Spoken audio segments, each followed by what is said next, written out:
네, 민원연의 미디어 탈곡기 40일화 시작하겠습니다. 예, 저는 민원연의 김원경 사무처장이고요. 미디어 탈곡기의 이장입니다. 안녕하세요. 네, 저는 민원연 배나은 활동가고요. 분녀회장입니다. 네, 청년회장 이봉활동가입니다.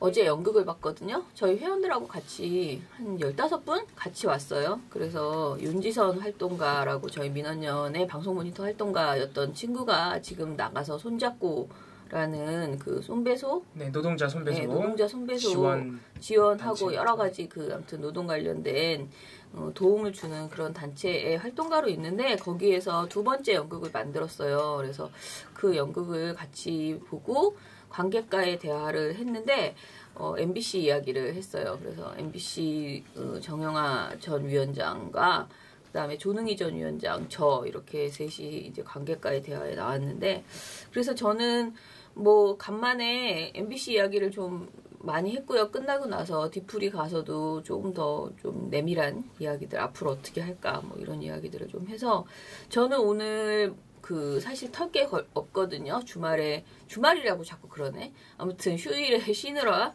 어제 종편이 어떻게 이제 방송했는지 제가 딱 특별히 들어온 게 없고요. 그래서 저는 중간에 두 분이 그 신문 방송을 털 동안에 다른 이야기들, MBC 이야기 뭐 이런 거 공영방송 때문에 우리가 어떻게 무엇을 할까 뭐 이런 고민들을 좀 얘기해 보려고 합니다.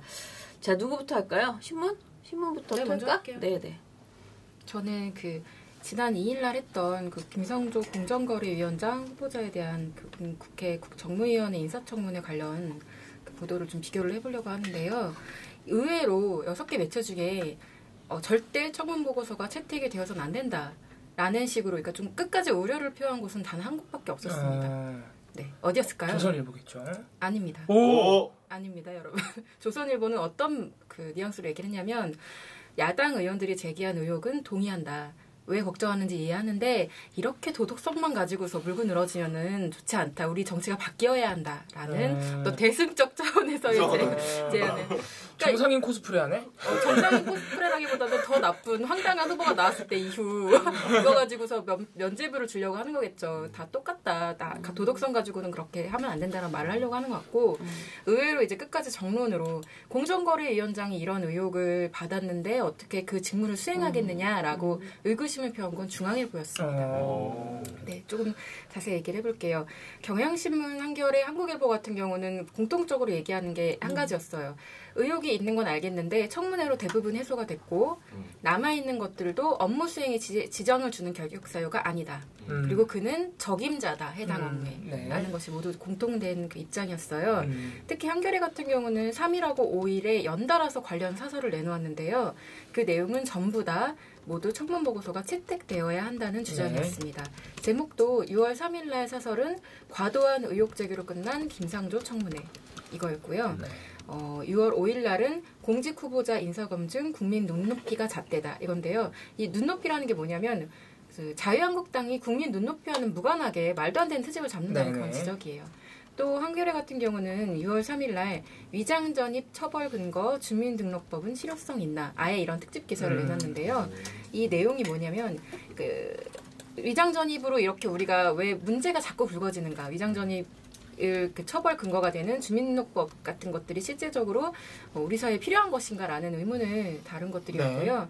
그 기사 말미에 뭐냐면 어떤 얘기를 덧붙이냐면 야당이 위장 전입 후보자는 자격이 없다는 공세를 퍼붓고 있지만 과거에는 전혀 다른 잣대를 들이댔다. 네. 그러니까 뭐 과거에는 이거 관련해서 위장 전입이라는 표현은 아예 안 쓰고 이명박 서울시장 당시에 어떤 표현을 썼냐면 주소지 이전이라는 아주 부드러운 표현을 사용을 했다는 거죠. 근데 그 당시 여당이었던 그들이 야당이 되니까 이제는 위장전입 후보자 어쩌고 하면서 공세를 퍼붓는 게 납득이 안 간다는 지적이죠. 뭐 그런 정도야 뭐. 충분히 예상 가능한 내로남불. 뭐 위장 전업 뭐 이런 얘기. 네, 그런 얘기도 있고요. 경향신문 같은 경우는 뭐 김성조 후보자에 대한 어떤 단독 보도 같은 것을 내고 해서 의혹 제기를 선두적으로 했기 때문에 일각에서는 반대하는 거 아니냐 그런 얘기도 있는데요.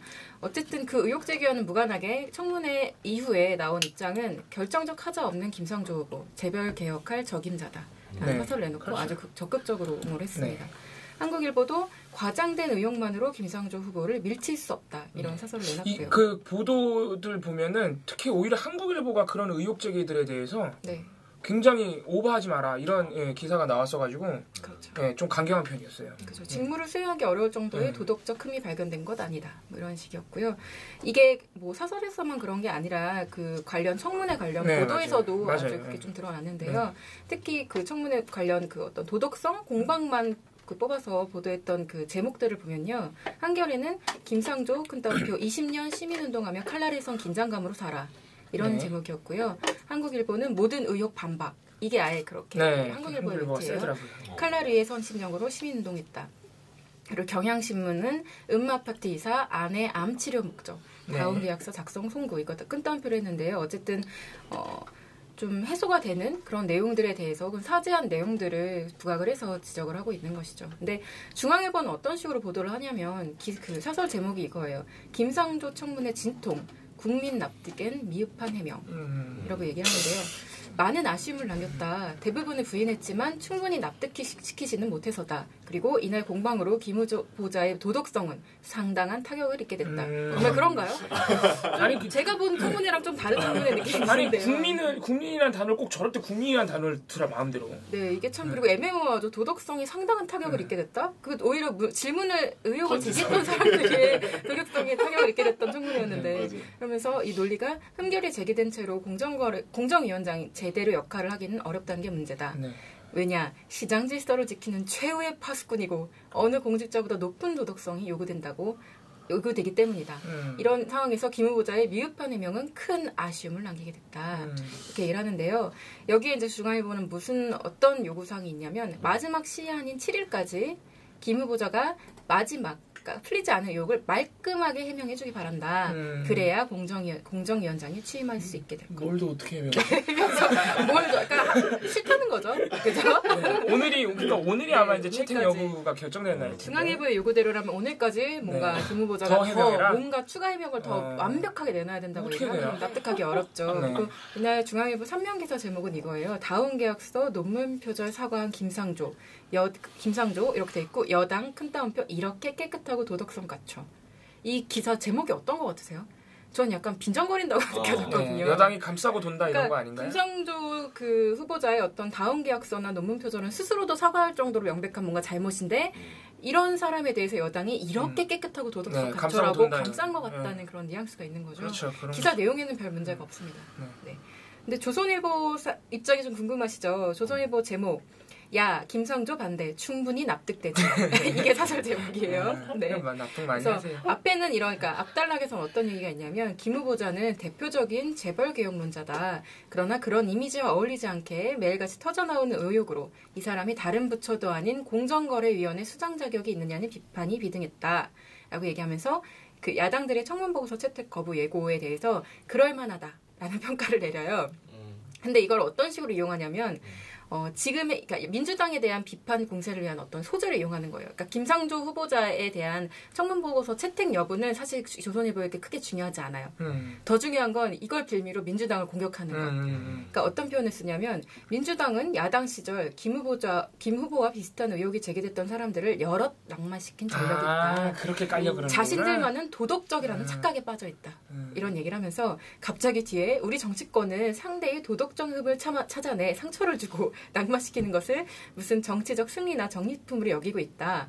그리고 도덕성은 비공개 청문회를 통해 이제 검증하고 공개 청문회는 정책 중심으로 하는 미국식으로 가야 한다. 앞으로 그렇게 하자는 거구나.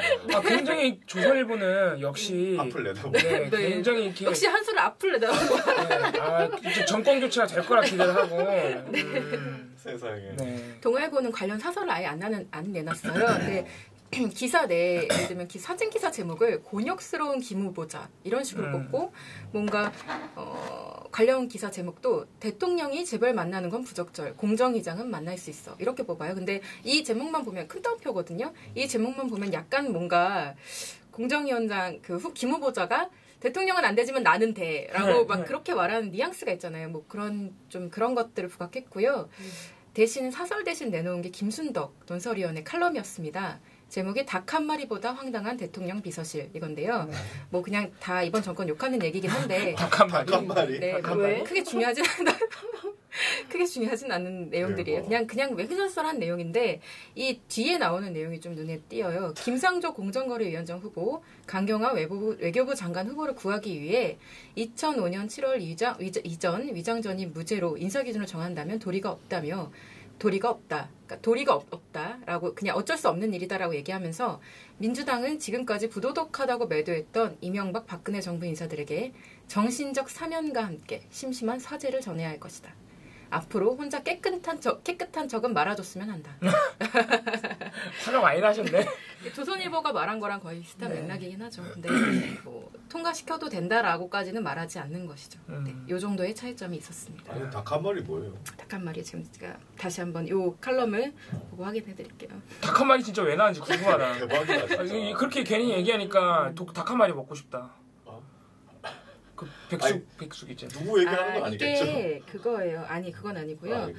요번에 그 문재인 정부가 3명 그 인사 발표 초반에 했던 인사에 대해서 5대 비리 인사 배제 원칙을 어겼잖아요. 근데 거기에 대해서 임종석 그 대통령 비서실장이 빵 한 조각, 닭 한 마리에 얽힌 사연이 다 다르듯 관련 사실에 대한 내용 역시 성격이 아주 다르다라는 해명을 해서 또 그걸 비꼰 거구나. 그거를 빗대서 좀 닭 한 마리보다 못하다고. 그래서 뭐 당연하긴 한데 뭐 이러면서 이제 비꼬는 거죠. 닭 한 마리보다 그런 도덕성 검증이 네. 못한 거냐, 덜 아니, 중요한 거냐. 빵 한 조각은 또 뺐네. 네, 어쨌든 닭에 모두 집중하고 있었다는 거. 네. 그렇군요. 네.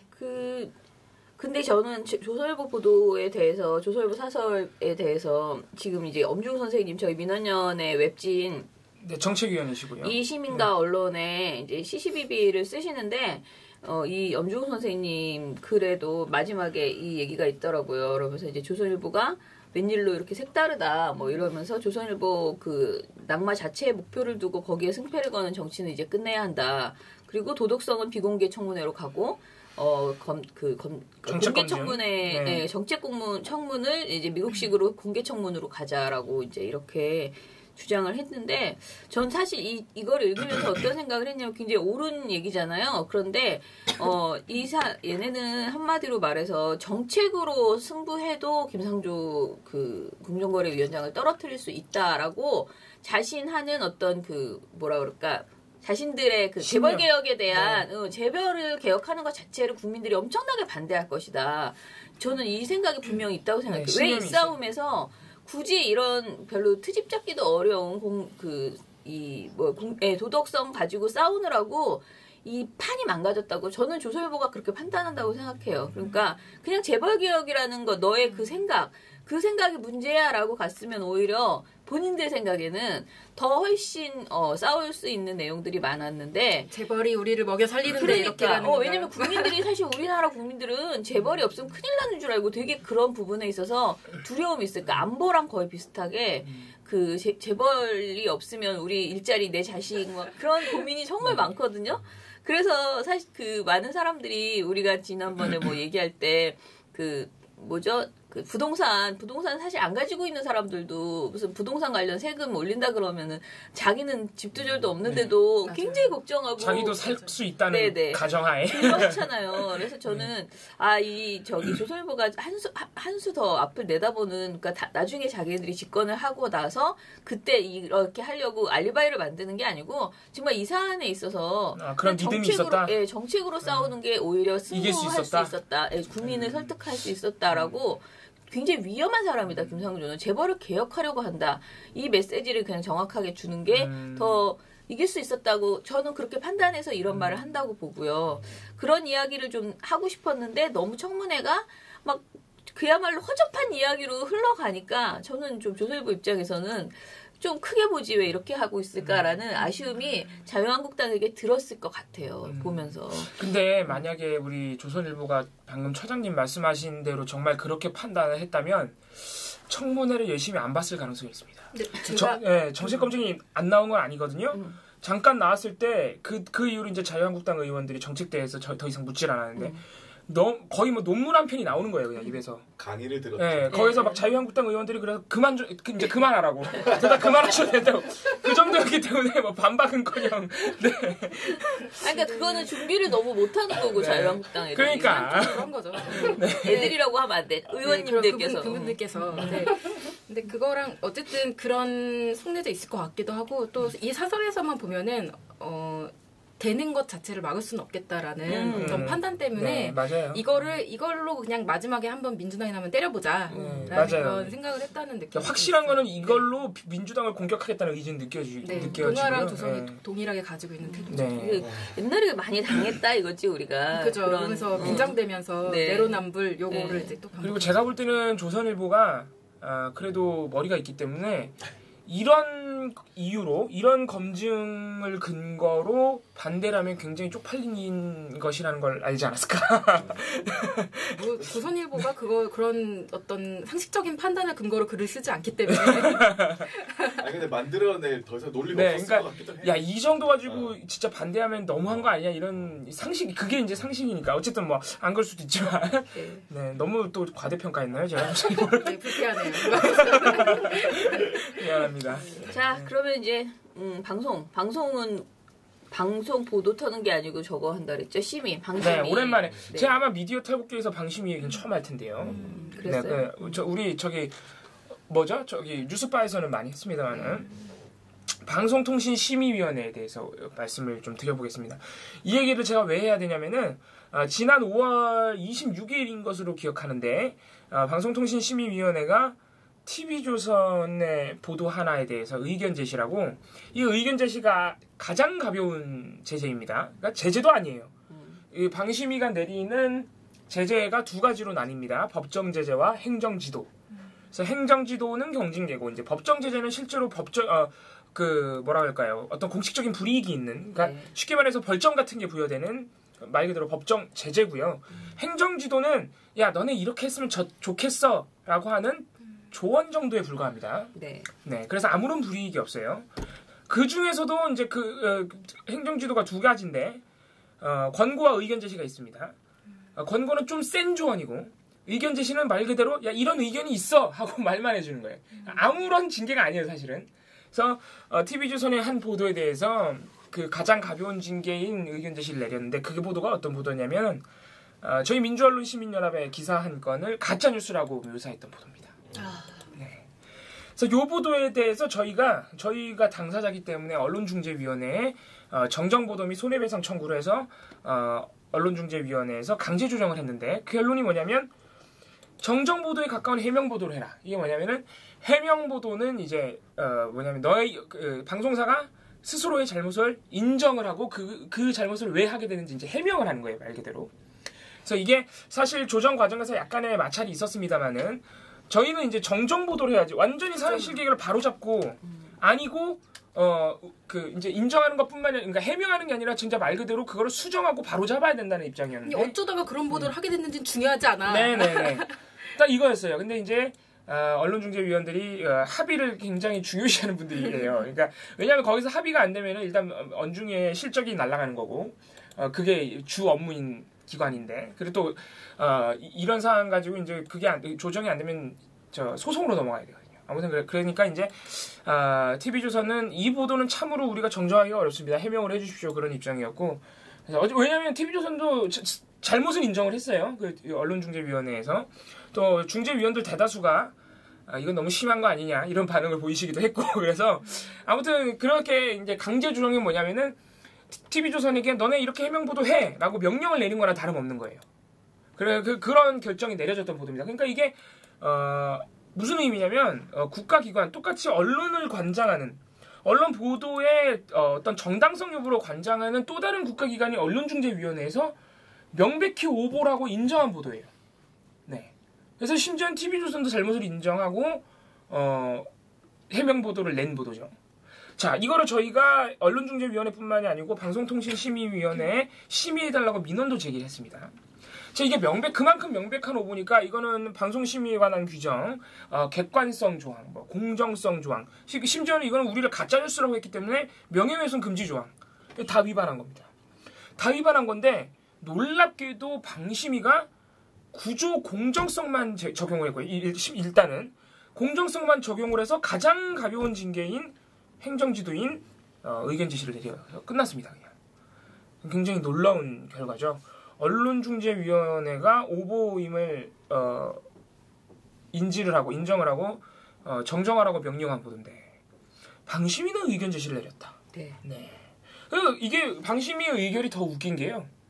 민원연의 그러니까 시민단체의 정당한 방송 비평을 TV조선이 부당하게 가짜뉴스로 묘사한 것이 확실하다. 이런 의결에 그런 내용이 있어요.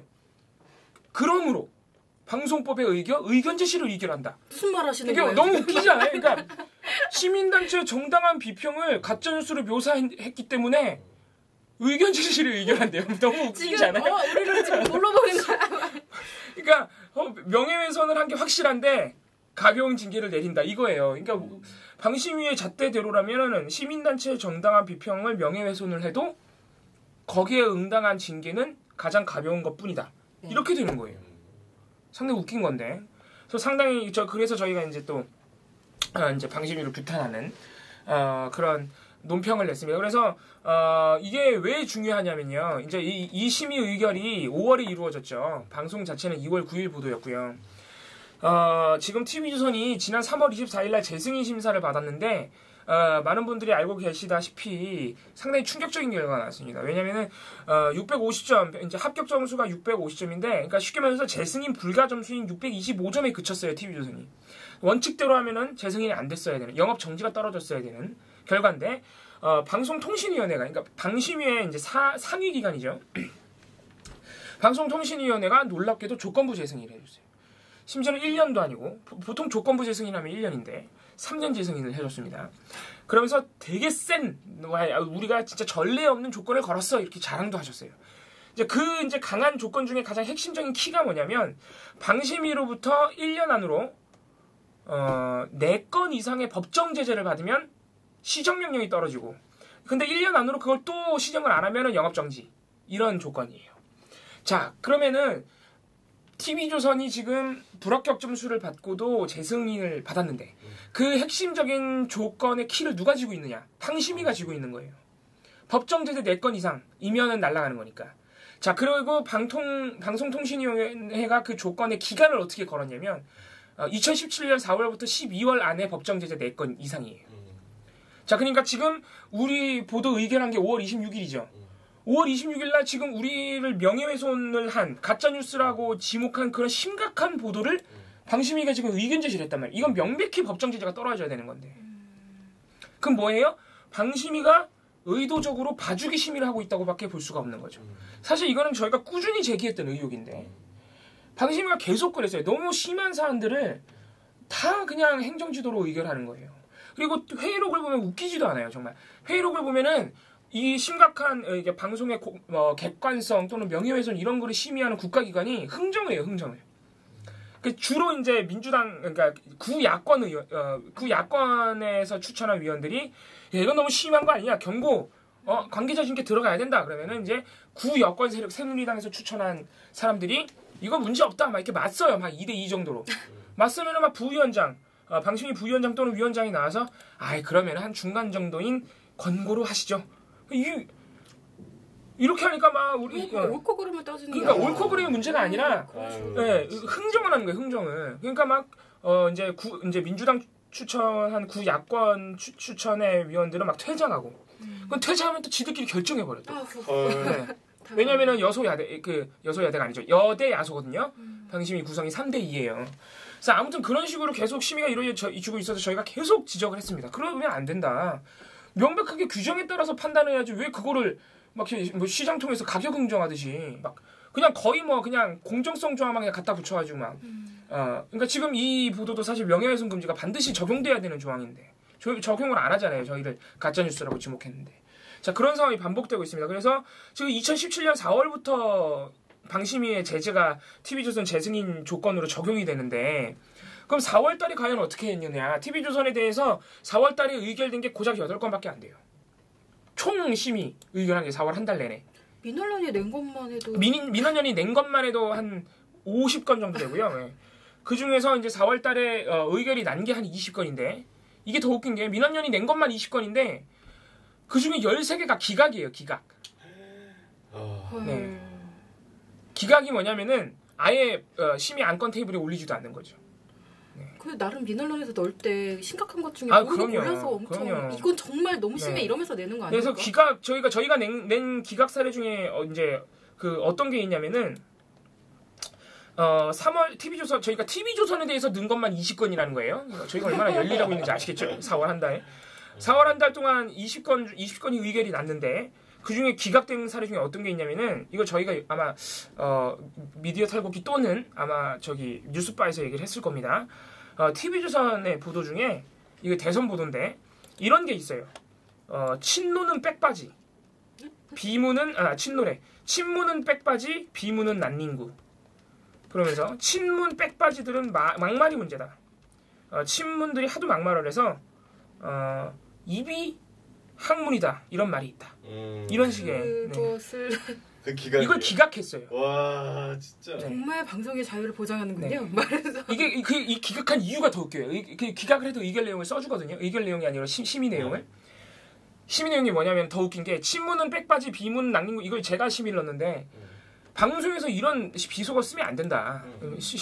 최소한 이거는 품위유지 조항이라고 있는데 그거라도 적용을 해야 돼요. 그래서 이런 비속어 쓰면 안 되고 심지어는 이런 비속어 끝에 물론 이게 이제 베케트라는 세뮤얼 베케트라는 문인의 어떤 비유를 인용을 한 건데 친문은 입이 학문이다 이런 비유를 썼는데 이거는 근거도 없고 너무 방송에서 나오기 힘든 자극적인 비방이다. 제가 이렇게 해서 심의를 넣었는데 뭐라고 심의 의결이 나왔냐면은 친문 백바지 비문 난닝구는 이미 쓰이고 있는 비속어라서 괜찮대요. 이게 납득이 가세요? 누가 써요? 이미 사람들이 썼던 혹시 그분들이 쓰시던 그 심의하시던 그러니까 아니 뭐 일백은 어디건 방송심의위원회가요 이미 사회에서 사용되던 비속어이기 때문에 방송에서 써도 된다는 이런 의견을 할 수가 없는 거예요 상식적으로. 진짜 수준이야. 네. 도대체 그러니까 전문성이 없다는 느낌이 일단 생각이 들죠. 아니 방송 언론이 그러면 막 신문은 난리 나겠네? 욕 써도 되겠네? 그러잖아요. 비속어 이미 사회에서 사용되던 더듬더듬. 네.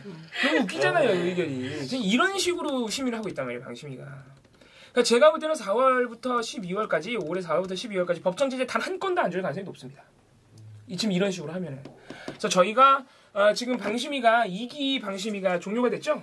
3기. 3기가 3기예요. 3기 방심위가 종료가 돼서 이제 정권 교체 이후 처음으로 구성되는 방송통신위원회 심의위원회가 구성이 됩니다. 방송통신위원회 위원장도 교체가 될 것이고요. 그래서 저희가 지금 논평도 썼지만은 지금 정권 교체 이후에 많은 사회적 분야들에 대해서 개혁 작업이 착수가 되고 있는데 유독 언론 개혁만 좀 미온한 점이 있습니다. 좀 사회 전반적인 관심도도 떨어지는 것 같고요. 근데 지금 보시면 알겠지만은 저희가 대선 이후에 꾸준히 신문방송 저희가 브리핑을 해드리고 있지만 정말 심각해요. 이게 뭐 단순히 뭐 특정 내각 후보들을 뭐 부당하게 공격한다거나 그러니까 저희가 이렇게 정권에 대해서 정권이 하는 일에 대해서 굉장히 이슈가 되는 뭐 사드라든가 이런 부분에 대해서 민감한 보도들을 하다 보니까 자꾸 이렇게 정권에 관련된 일을 이렇게 옹호해 주는 것처럼 보일 수가 있는데 그 옹호의 여부가 문제가 아니라요. 저희가 늘 말씀드리는 게 보도의 기본적인 요건, 기본적인 객관성, 기본적인 논리 이런 게 굉장히 저급해요 지금. 그러니까 언론이라고 할 수 없는 지경이니까 이런 부분들이 시정이 되려면은 이게 상당히 중요해요. 특히 방송은 지금 TV조선은 사실 많은 분들이 알고 계시잖아요. 이거 언론 적폐예요 사실상. 이명박 정권이 만들어놓은 대표적인 정권 적폐란 말이에요. 4대강급이에요 사실은. 네. 이거 언론학법 그러니까 날치기로 통과시켜가지고 만든 거 아니에요. 그냥 TV조선이 얼마나 심한 뭐 형광등 몇 개예요? 1000개요? 10,000개요? 100개. 네. 왜 이렇게 과장해서 또. 네, 아무튼간에 그래서 TV조선이 지금 하고 있는 행태로는 법정 제재가 4건이 아니고 40건도 나올 수 있습니다. 제대로만 하면요. 그래서 앞으로 우리 정부가 방심위 새로 인선 구성할 때 좀 더 의욕을 가지고 좀 더 많은 사회적인 논의를 거쳐서 또 저희 민원연이나 많은 언론단체의 민의를 수렴해서 제대로 이 언론개혁, 방송개혁에 좀 착수를 했으면 좋겠습니다. 네. 그 방심위가 심각하긴 합니다. 그러니까 지금 저도 이제 전에 방송통신심의위원회 특별자문위원이라고 해서 이렇게 특별위원회가 있어요. 지금 아까 이제 제가 정정해 드릴 거는 방송통신심의위원회의 위원 자체는 더 많아요. 그러니까 6대3 해서 9명이거든요. 근데 이제 방송 소위라고 해서 방송을 특별히 더 많이 보는 분들이 있는데 거기 결정이 5명인데 3대2예요. 여가 지금 그러니까 자유한국당 쪽 사람이 제가 소위를 말씀드렸네요. 네, 소위인데 그런데 이 소위에서 할 수 있는 거는 기각이나 문제 없음 이것까지만 결정할 수 있고요. 소위에서 합의를 했는데 경고나 이런 게 나오잖아요. 그러면은 그 의견 그 사람의 의견 진술을 할 수 있게 무조건 경고까지 그러니까 그 법정 제재를 받을 때는 의견 진술을 할 수 있는 변명을 듣게 돼 있어요. 거예요. 변명할 기회를. 그래서 이제 그 사람들이 와서 의견 진술을 듣고 거기서도 합의가 안 되거나 뭐가 이렇게 되잖아요. 합의가 된 것도 올리고요. 전체 회의라고 해서 합의가 안 된 것도 전체 회의에 올려요. 그런데 합의가 안 됐을 경우에는 전체 회의에서 9명이 다시 한번 결정을 논의를 해요. 그 9명은 이제 상임위원들입니다. 근데 6대3의 전체가 이제 다 같이 모여서 이제 이야기를 거기는 하는데 여대 야수가 더 심각하네요. 6대3이면 그게 6.25예요? 네. 그런데 어떻게 하든 간에 거의 이제 여태까지는 그런 구조로 나온 거죠. 그런데 사실은 법정 제재가 너무 적은 거는 방송소위에서 일단은 그냥 대충 다 합의가 거의 다 5명이서 계속 이루어지면서 거의 뭐 기각 아니면 다 문제 없으면 끝나요. 그냥 세면 권고 세면 흥정에서 권고 정도. 권고는 행정지도니까. 그래도 행정지도 중에서는 의견 제시보다는 권고가 아무 의미 없지만 그냥 그 느낌이 좀 센 거예요. 예. 그래서 권고를 주고 그 다음에 이제 그 법정 제재가 나올 것들에 대해서는 정말 어쩌다가 한두 개 이제 주의 정도 나오는 정도로 그치거든요. 근데 지금 이 구조가 결국은 야당 추천위원들은 싸울 만큼 싸웠고 그러니까 우리는 할 만큼 했는데 저쪽에서 너무 이제 그렇게 했기 때문에 더 이상은 할 수 없다 그랬는데 이번에 나온 저는 계속 고민하고 있는 게 이런 거예요. 그 방통심의가 봐주는 그 근거들이 있잖아요. 근데 그 근거 중에 하나가 이미 사과를 했다.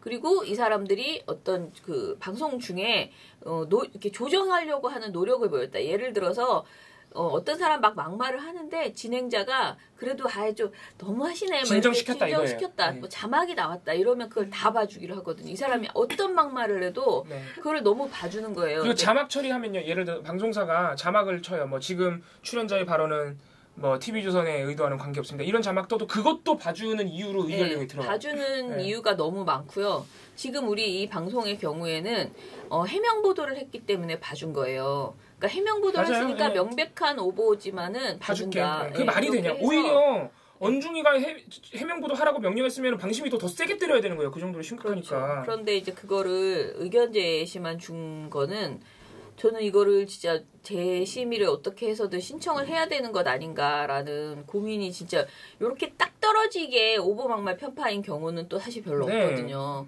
그리고 이거는 명백하게 법정 제재가 나올 수 있는 최고의 찬스였는데 우리는 명예훼손을 당했지만 TV조선을 어떻게 보면 걸고 넘어질 수 있는 굉장히 좋은 몇 안 되는 좋은 보도.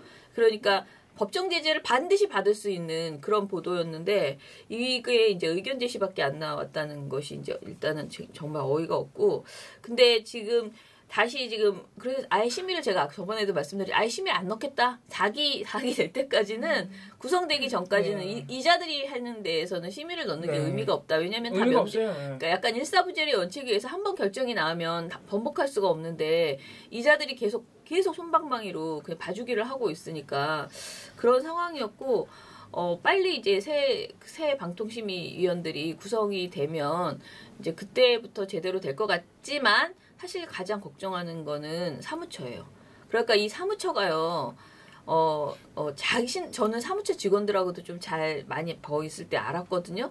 굉장히 사람 자체는 항상 나쁜 사람은 없잖아. 다 정말 이렇게 성실하게 일을 하시는데 일단 일이 많은 것에 대해서 스트레스는 있겠죠. 누구든지 우리도 종편이 너무 나쁜 방송 많이 하면 화가 나요. 근데 심의도 너무 많이 들어올 거 아니야. 그렇잖아. 종편이 그런 방송을 그렇게 만들어내고 있으니 심의가 얼마나 많이 들어오겠어요. 그리고 우리 민원연만 해도 막 폭탄 던지듯이 계속 심의를 넣고 있어요. 그리고 화가 나고 힘들겠죠. 그렇지만은 그거를 막 보도 하나하나의 문제점을 잘 이렇게 해서 정중을 따져서 심의를 올려야 되는데 이 사무처 자체에서 기각해버리는 게 너무 많은 거예요. 기각이 너무 많아요. 기각이 너무 거의 많은데 70%는 다 기각돼요. 근데 이제 그래서 저희가 한번 되게 크게 이걸 문제 제기를 해서 사무처가 기각을 못하게 했어요. 그래서 지금의 기각은요, 사무처가 무엇을 기각하겠다는 거를 방송소위에서 허락을 받아요. 그래서 방송소위에 내거든요. 근데 방송소위 위원들이 지금 약간 오해가 있는 게 방송소위 위원들이요, 사실은 제대로 된 월급을 받지 않아요. 그러니까 상임위원은 딱 3명밖에 없고요. 3명, 위원장, 부위원장, 그 다음에 상임위원 이렇게 해서 딱 3명이에요. 지금 현재는 박효종 위원장, 그리고 김성국 부위원장, 이번이 방송소위 위원장이고요. 네. 그 다음에 장낙인 상임위원이라고 야당 추천위원, 이렇게 3명만 월급을 받고 제대로 근무를 해요. 나머지 사람들은 다 거감비라고 해서 참여비 있지. 회의 참여비. 네. 그래서 뭐 받긴 받아요. 100만 원 돈은 받을 거야, 한 달에. 근데 그 어떤 돈을 받고 회의에 참석하거든요. 근데 이 사람들이 그 막 몇십 건의 기각을 다 읽어보고 방송을 보고 이렇게 중요한 방송을 왜 기각시켜? 이렇게 따질 조건이 안 된다는 그렇게 거군요. 일하지 않아요. 네. 일할 수 없어. 나한테 그걸 줘도 내가 아마 그렇게 안 할 것 같아. 그렇죠. 상근직도 왜냐면 아니고. 나는 내 일이 있잖아. 이게 내 직장이 아니잖아. 그리고 이거는 어떤 명예직으로 와서 잠깐 회의를 해서 그걸 해주는 거잖아요. 이 일의 엄중함에 비해서 그 일을 하고 있는 사람들이요, 너무 작은 돈을 받고 너무 많은 일을 하고 있는 그런 거예요. 처우가 없고 권위가 없다는 좀 이상해, 조직이. 그러니까 다른 위원회도 있잖아요. 너무 많이 뭐가 들어오면 미안하니까 기각을 엄청나게 처리시켜가지고 실제 회의는 막 3-4개만 해도 되게 3-4가지 방송만 봐도 되게 이렇게 축소시켜버리는 거야, 사무처가. 근데 사무처가 그렇게 하는 그 정권 너무나 서로 그래, 너도 힘들지? 나도 힘들어. 이렇게 하면서 봐주는 게 있고, 저는 사실은 방통심의를 없애버리자는 얘기들 굉장히 많이 해요, 맞아요. 지금. 네. 근데 저는 방통심의가 일을 제대로 해야 된다고 생각하고요. 그러려면은 그곳에 상임위원들 있잖아요. 더 늘려야 된다. 그리고 이 사람들이 전문성을 가질 수 있도록 요구하고, 요구를 하려면 대우를 해줘야 되는데 지금 그 부분이 너무 안 돼 있었다고 저는 생각을 하거든요. 그래서 이 기각을 막 40-50건씩 이거 기각하겠습니다 하면 읽어보지도 않고 그냥 기각해 이렇게 해버리는 거예요. 근데 기각의 그 판단 사유들에 대해서도 제대로 보지도 않고, 그리고 아까 말한 그 심의 안건들 있잖아요. 우리 민원연 그거 명예훼손을 빼버린 거잖아. 그러면은 당연히 심의위원들이 야, 이거는 명예훼손을 왜 안 넣었어? 이렇게 말해야 되잖아요. 근데 그것조차 검토하지 않는 거예요. 지금 얘기를 들어보니까 아예 안 볼 가능성이 높네요. 검토를 할 전문성도 없고 여건도 없고 그렇게 할 마음의 이유가 없는 거예요. 돈을 그거 받고 내가 그냥 가끔가다 회의나 나가는데 일주일에 한 번씩 가거든요. 2시부터 5시까지 3시간 동안 할 수 있는 회의의 건수가 있잖아. 근데 방송이 얼마나 사고를 많이 쳐요. 엄청나거든. 쫙 다 빼고 기계적으로 올려준 것만 가지고 딱 그 방송, 그것도 방송이란 게 맥락이 있어요. 그래서 전체 방송을 보고 판단해야 되는데 잘라준 딱 그 장면 있지. 그것만 보고 사과한 거 보고 뭐 이거 사과 다 했잖아. 이렇게 판단하고 그냥 계속 지나가는 거예요. 그러니까 굉장히 여러 가지 문제가 있는데 그 문제를 규탄하기 전에 방송통신심의위원회 자체가 지금 되게 기형적이다. 그래서 이 사무처가 변해야 되고요. 뭔가 이 일을 집중하되 더 사람을 오히려 늘릴 필요도 있고, 심의위원들도 되게 여러 가지 아무튼 고칠 점이 굉장히 많은 그런 상황이에요. 그래서 한두 개가 아니고 저도 기존에 얘기할 때 그리고 이런 거 있죠. 우리 국민들은 방송이 화가 나면 무조건 심의를 내고 싶잖아요. 근데 이 심의가 이미 들어갔으면 나도 안 내도 되잖아. 어떻게 보면. 근데 내가 방송통신심의위원회 사이트에서 내가 고민했던 것에 심의 결과, 그러니까 이런 게 심의가 들어가는 전혀 확인할 수 없고요. 그 다음에 비슷한 심의가 예전에 어떤 결과가 나왔는지 쉽게 찾아볼 수가 없어요. 그러니까 이건 막 자기들만의 비밀이야. 완전히. 그래서 제가 예를 들어 이번에 고영신 씨가 여태까지 어떤 막말을 해서 어떻게 걸렸는지를 찾아보려는데 얼마나 힘들게 찾아야 되는지 몰라요. 방통심의 사이트에 들어가서 PDF 파일을 하나하나 다 열어서 네, 맞아요. 너무 힘들게. 그러니까 아니 무슨 나라가 이런 거 하나를 그냥 예를 들어서 뭐 고영신 막말 이렇게 치면 나와야 되잖아. 거기서 데이터베이스화를 안 시켜놓은 거예요. 그런 걸 하나도 안 해놓고 완전히 다 그러니까 비밀주의처럼 그렇게 되어 있는 거예요. 그래서 제대로 보고를 안 한 거죠. 자기네 활동. 심의위에 대해서 사실 민원연만 해도 그런 걸 할 수 있는 여건이 되거든. 우리가 심의 낸 거 다 그냥 데이터에서 저는 공개하려고 이제 국민들이 보기 쉽게, 시민들이 보기 쉽게. 저희는 근데, 이미 데이터를 그리고 가지고 네, 있죠. 근데 왜 방통심의는 이미 다 돼 있는 자료들을 그런 식으로 하고 너무나 그러니까 이거를 까잖아요. 그러면은 분석을 해보기 시작하면 얘네가 얼마나 주먹구구로 말도 안 되게 청부심의하고 아시다시피 JTBC, 태블릿 PC 보도 이런 거는 당연히 기각시켜야 되는 건데 막 올려가지고 끝까지 막 전체회의까지 막 올라가고 그리고 이렇게 황당한 보도는 기각 처리되거나 뭐 입이 학문이다 그런 것조차도 기각 처리해버리고 또 우리 그런 민원연 보고서를 그렇게 한 걸 의견 제시로 하고 이런 식의 막 말도 안 되는 것들이 이루어지는 거예요. 그리고 어제 저희가 월요일 날 그 선거방송심의위원회 마지막 심의가 이루어졌거든요. 근데 그 전주에 그 봉우 씨가 맨날 계속 지적했던 굉장히 중요하다고 지적했던 그러니까 그 여론조사 결과를 합쳐가지고 MBC 보도요. 예, 단순 합산 보도죠. 단순 합산해가지고 말도 안 되는 보도를 한 게 있었거든요. 재심의했더라고요. 그거를 재심의를 결국은 넣었어요. 막 우리는 논평 쓰고 난리. 왜냐면 그게 재심의를 우리가 넣나요? 우리가 재심의를 하라고 성명을 발표한 다음에 야당 추천 그 심의위원이 개인 자격으로 이거 재심의하자고 요구를 해서 그게 이제 오케이 돼서 재심의를 했거든요.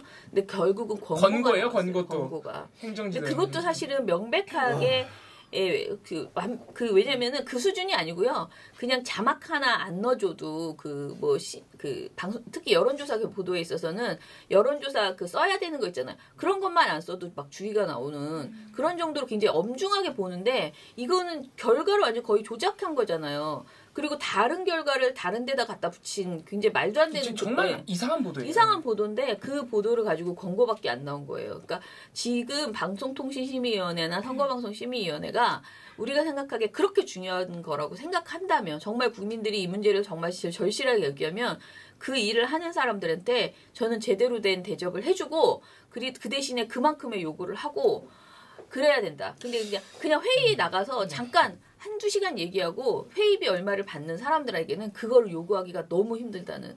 왜냐하면 시간 투자를 일단 너무 안 하는 거예요. 그러니까 그런 부분이 너무 많아서 근본적으로 방심의 어떤 구조와 조직이 좀 개선이 돼야겠네요. 네, 좀 저는 그렇게 생각해요. 그리고 이게 방통심의가 방송이 이렇게 많이 늘어나지 않았을 때의 어떤 사이즈거든요. 근데 종편이 엄청난 보고시 표현에 큰 통을 싸고 있잖아. 그리고 거기뿐만 아니고 유료 방송 뭐 해가지고 너무 많아요. 너무 많은 방송이 쏟아져 들어오고 통신까지 하다 보니까 그런데 그런 거에 비해서는 사무처는 사실 그렇게 큰 사이즈가 아니고요.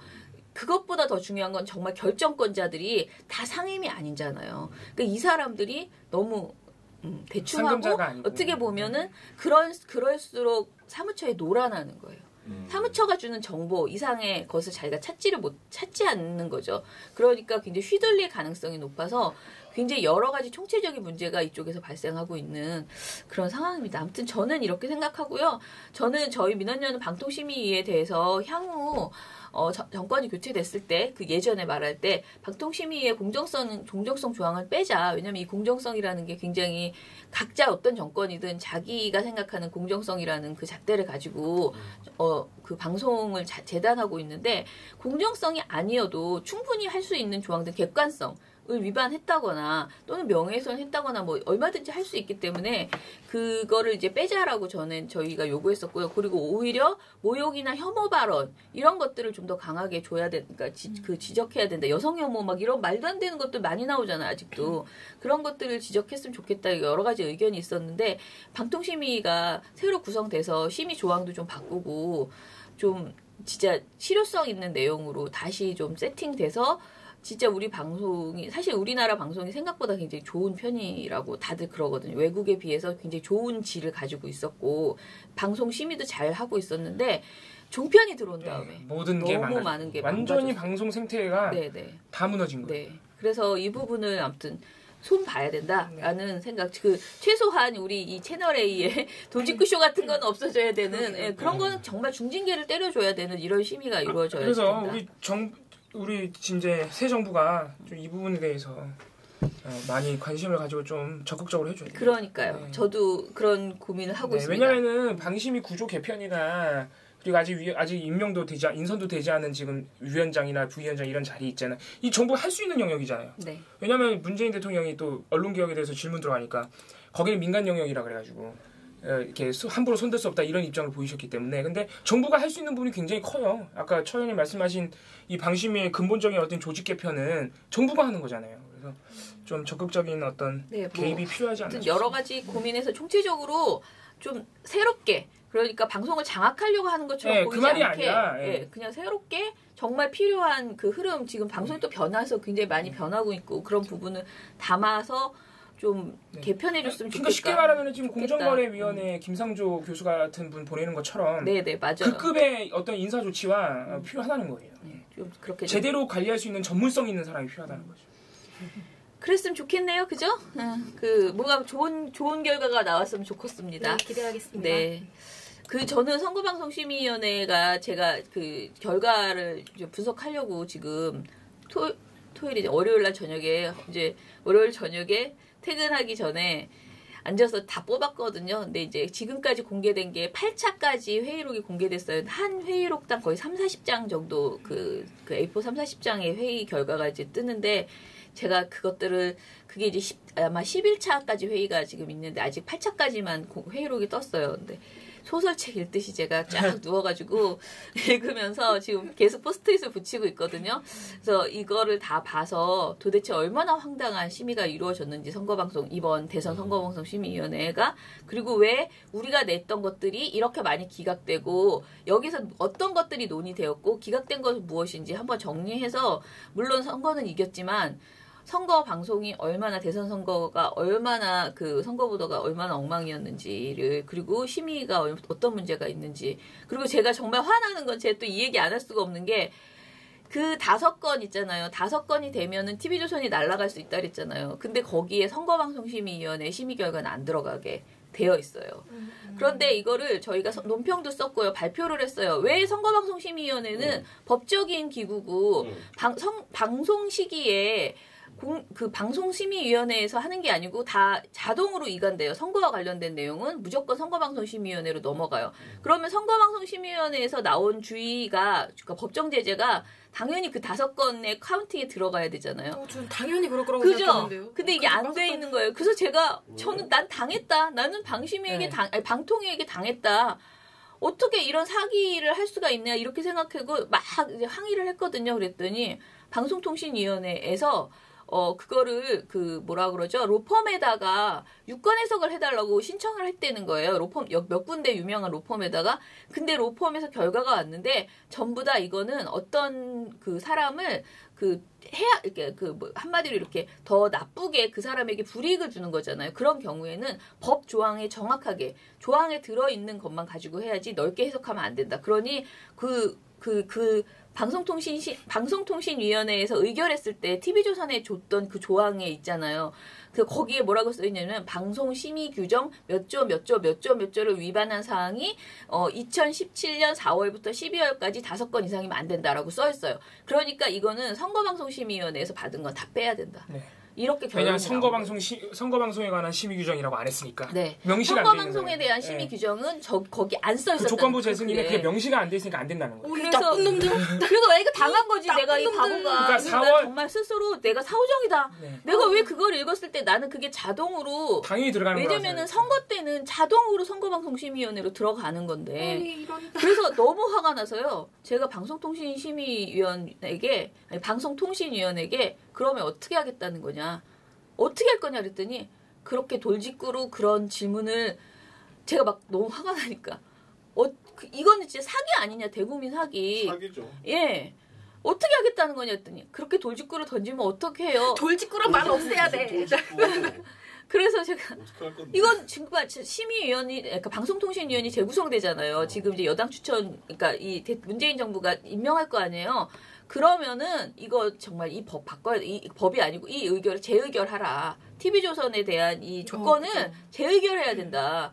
근데 재의결 해봤자 소용이 없는 게 선거방송심의위원회에서 나온 게 없어 사실은. TV조선에 대해서 모든 게 너무 화가 나는 거야. 지금 이 상황이 겉으로는 엄청 엄중하게 TV조선에 대해서 재승인 조건을 줬다고 말하지만 구멍이 너무 많아가지고. 그러면 선거 때 방송 심의는 다 날라간 거예요? 다 소용없어요. 선거 기간에. 네. 그러니까 4월 심의는 그냥 날라갔다고 보면 돼요. 네, 4월도 아니지. 그러니까 여러 건수가 5월, 6월 심의에 두 달이 다 날라간 거예요.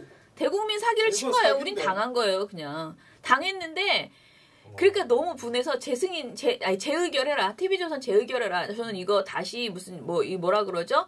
그 서명운동이라도 하려고 지금 생각하고 있어요. 그래서 TV조선 의결은 대국민 사기였다. 재승인 의결은. 너무 여러 가지가 말도 안 된다. 이렇게 진짜 할 수밖에 근데 이래도 소용없는 게 그 법적으로 어떤 회사를 불이익을 가게 하는 것에 있어서는 굉장히 깐깐하게 그게 사실이잖아요. 그죠. 예, 그러니까 처음부터 잘했어야 되는데 신경을 안 쓴 거예요. 그걸 너무 못한 거죠. 근데 그걸 저는 공무원들은 알고 있었다고 생각하는 거예요. 그런 조항을 쓴 그 글 애초에 그 초안을 쓴 그 너무 당했구나 이런 저 스스로도 너무 잠이 안 왔어요. 화가 나서. 그래서 지금 아무튼 여러 가지 문제점이 있는데요. 뭐 지나간 일은 어쩔 수 없고요. 우리가 부딪힐 수 있는 건 다시 한번 부딪혀 보고요.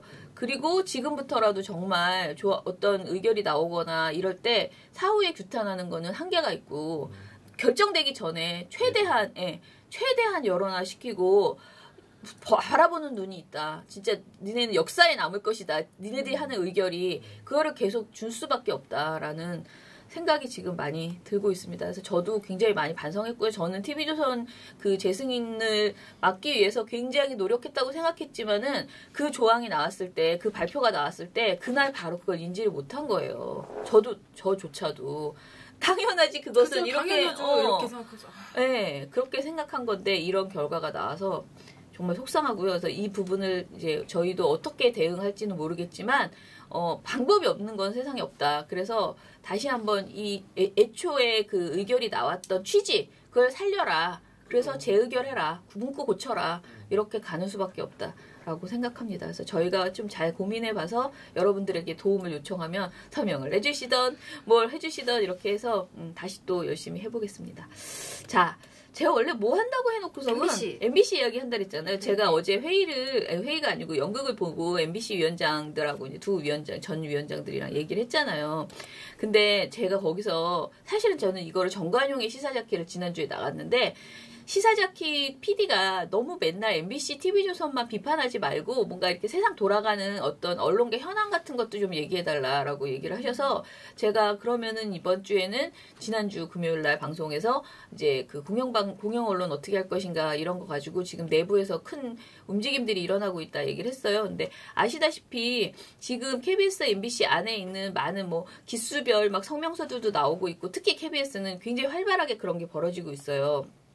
그래서 그리고 또 지난 그 6월 2일 날 굉장히 좋은 판결이 나왔습니다. 그러니까 그 KBS 안에서 인천 상륙 작전에 대해서 부정적인 평론이 너무 많다. 그래서 그 이 영화 평론가들이 한마디로 좌익 쪽에 사람들이 많기 때문에 영화 평론가들이 편향되어 있다라는 그런 보도를 쓰라고 지시를 내린 거예요. 근데 그 지시를 거부하고 기자 2명이 안 써서 그 사람들이 징계를 때렸거든요. 근데 이 징계에서 이겼어요. 그러니까 징계의 무효 판결이 나오면서 근데 그 판결문이 정말 좋은 게 이 사람들이 그 기자들이 그런 양심에 반한 판단, 그러니까 양심에 반한 내용 그리고 자신들이 판단했을 때 그 보도 지시가 현실적으로 그게 말이 안 되는 것을 지시를 했을 때 그 편성규약에 맞춰서 편성규약에 따라서 거부한 것은 정당한 행위이다라고 이런 판결이 나왔어요. 정말 판결문이 주옥 같아요. 그래서 그런 것들이 나오면서 앞으로 좀 더 많은 그런 내부의 어떤 양심적인 고백들이 저는 이어졌으면 좋겠다라고 어제도 이제 그 연극에서도 얘기를 했고 사실 MBC, KBS 안에 그런 부당 지시가 한두 번이었겠어요? 매일매일 벌어졌을 텐데 그런 것들에 대해서 이렇게 뭐라 그러지 항의를 하고 거부한다는 것이 보통 일이 아니고 그러면 이런 징계를 받으니까 그리고 징계를 받으면 또 소송해야 되고 막 스트레스 받고 뭐 막 속상하고 이 가족들 신경 쓰이고 그러니까 이 언론 종사자들이 그러니까 기자 PD들이 다 그냥 뭐 술이나 먹고 잊어버리고 이렇게 일상적으로 벌어졌을 거란 말이에요. 근데 이것들을 전부 지금부터 다 고백해라.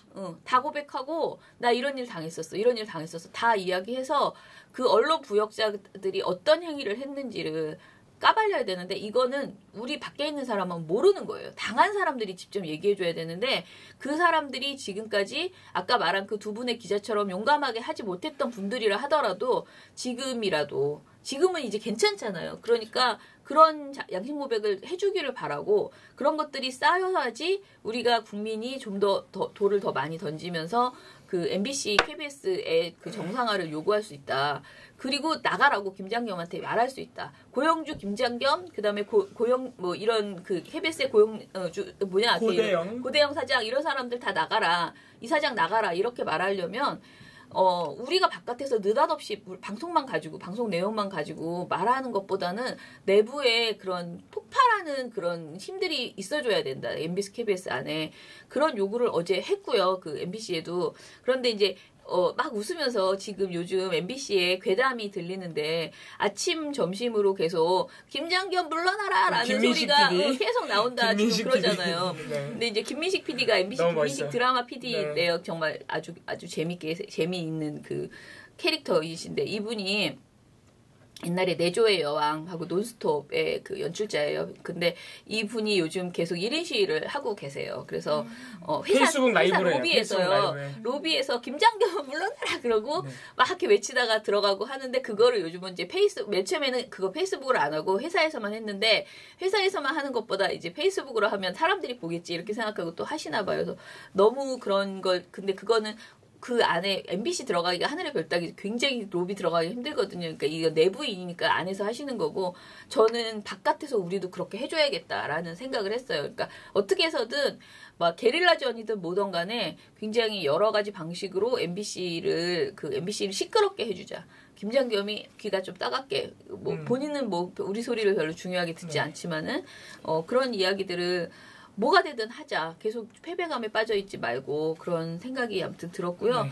그래서 MBC 지금 현 노조에서도 여러 가지 지금 사실은 그동안에 너무 지쳐 있어서 몸을 만들고 정신을 치유하고 2012년 그 파업 이후에 너무 많이 고통을 당하셨잖아요. 그래서 치유하고 이런 거에 치중했다면 이제는 정말 움직여야 될 때다. MBC 노조가. 네. 제가 이렇게 말하면 되게 서운해 하셔요. 어제도 사실은 굉장히 울컥했어요. 왜냐면 제가 MBC는 도대체 어떻게 그런 방송을 만들어내면서 그렇게 잘 회사를 다니고 있어? 이렇게 국민들이 말한다. 어떻게 그 월급을 받고 있어?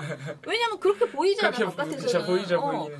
근데 당신들은 뭐 하는 거야? 그런 언론 위원장이었던 사람들, 위원장들 뭐 하는 거야? 이렇게 얘기한다. 그런데 저는 그 속사정을 알면서도 이렇게 말하는데 모르는 사람들은 MBC 없애버려. MBC 그냥 망하게 놔둬. 이렇게 말을 많이 하잖아요. 근데 어찌됐든 이제는 정말 움직여야 될 때고요. 그래서 안에서 움직이면 정말 많이 그러니까 저희 시민단체도 그렇고 국민들이 많이 같이 그것에 대해서 호응해주고 MBC를 예전 그 훌륭한 MBC로 돌리려고 하는 그런 노력을 저는 할 것이다.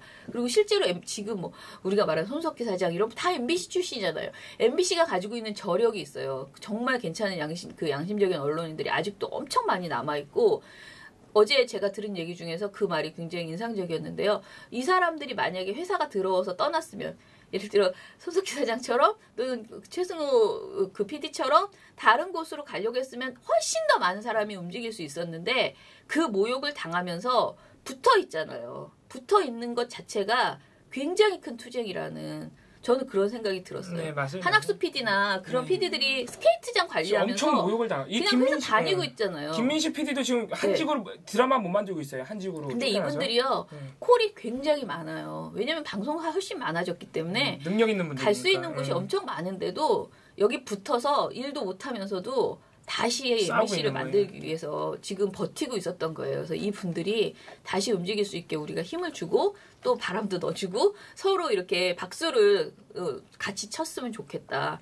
그런 생각을 해봅니다. 그래서 아까 이제 문재인 대통령이 그거는 사적 영역이니까 민간 영역이기 때문에 이것은 정부가 방송을 장악해 김장겸 나가 이렇게 할 수 없는 거예요. 문재인 대통령도. 그렇다면 정말 우리가 해나갈 수 있는 일을 우리가 하자. 네, 이런 생각을 합니다. 그래서 우리 아마 이제 6월부터는 점점 더 그러니까 MBC, KBS 제대로 싸우고 있는 내부의 사람들과 우리가 결합해서 어떤 일을 해나갈 수 있을지 이런 부분들도 열심히 준비하고 저는 크게 성공하지 않아도 괜찮다. 그냥 계속 하겠다. 일상적으로. 마치 제가 저번에 TV조선 때 맨날 1인 시위 나갔던 것처럼 그냥 일상적으로 무엇이든 뭐 일주일에 한 번이라도 MBC 집회, 촛불 집회 계속 한다거나 뭐 이런 걸 생각하고 있어요. 근데 사실 그러니까 뭐 매일은 좀 어렵더라도 네.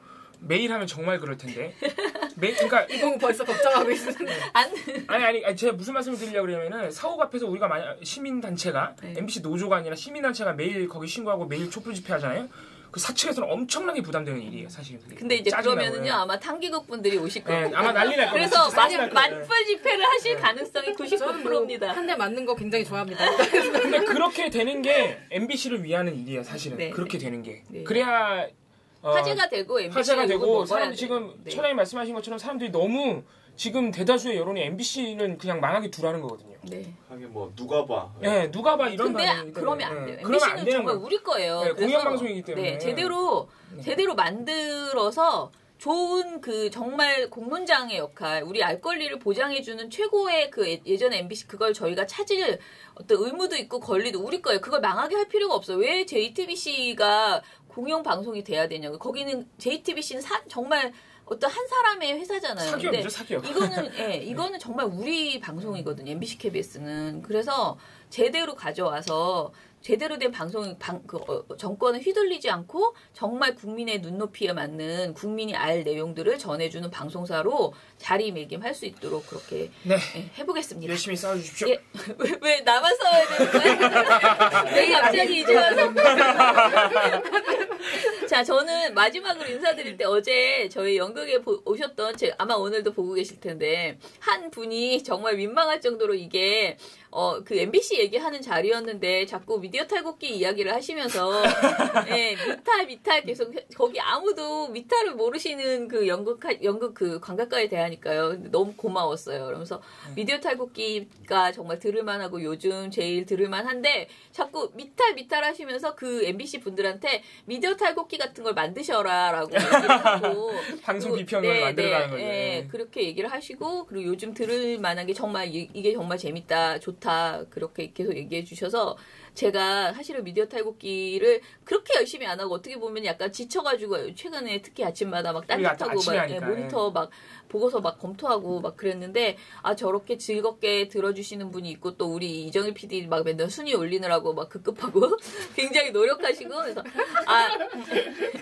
이것에 대해서 내가 좀 더 책임감을 갖고 진짜 잘 해야겠구나라는 생각을 어제 반성을 굉장히 많이 했어요. 굉장히 감사하고 고마웠어요. 그분의 그런 지지가. 그래서 왜냐면 이게 피드백이 당장 저에게 오지 않는데 그렇게 실제로 그런 얘기를 듣고 나니까 우리가 정말 잘해야 되겠다. 그러니까 아이템 하나하나 준비하는 것도 건성건성하지 말고 정말 잘하자. 영상 저희가 유튜브를 그만 올리려고 생각합니다. 유튜브 되게 좋아하시는 분도 몇 분 있다고 들었는데 사실 이 영상이 나가는 게 저희한테는 굉장히 스트레스랍니다. 그냥 팟빵으로 소리만 하면 저희가 훨씬 마음이 편할 텐데 그리고 막 말도 저희가 실수도 굉장히 많이 하고 그래서요 이래저래 해서 저는 사실은 지금 페이스북 이것도 안 하고 싶은데 또 굉장히 많이 보셔요. 그래서 당분간은 페이스북은 그냥 유지하고요. 그 라이브는 그런데 유튜브 올리는 거는 이제 그만하려고 해요. 너무 손이 모자랍니다. 그래서 죄송하지만 정말 영상을 너무너무 보고 싶으면 페이스북 라이브를 당분간 이용해 주시고요. 그리고 팟빵으로 들어오셔서 그 소리로 집중해서 들어주셨으면 좋겠습니다. 네? 아이튠즈도 올라갑니다. 네. 그래서 뭐라 그러죠? 아이튠즈? 아이튠즈. 팟캐스트. 네, 팟캐스트. 팟캐스트라는 거 다운 받으면 거기 아이폰에서도 뭐. 네. 많이 들어주시기 바랍니다. 네. 근데 제가 알기로는 아이튠즈보다는 팟빵으로 듣는 게 우리 순위에 큰 도움이 된다고 들었는데. 어쨌든 다 들을 수 있습니다. 예, 많이 여러 방식. 팟빵 아예 안 까는 분들도 계시더라고요. 그러니까. 네, 그거는 뭐 저쪽으로 들으시고. 네. 예, 그러면 많이 어찌됐던 여러 가지 방법으로 들어주시고 그 팟빵 게시판에 막 댓글도 많이 남겨주시기 바랍니다. 민원연의 미디어 탈곡기는 내일도 열심히 털어드리겠습니다. 탈탈탈. 안녕.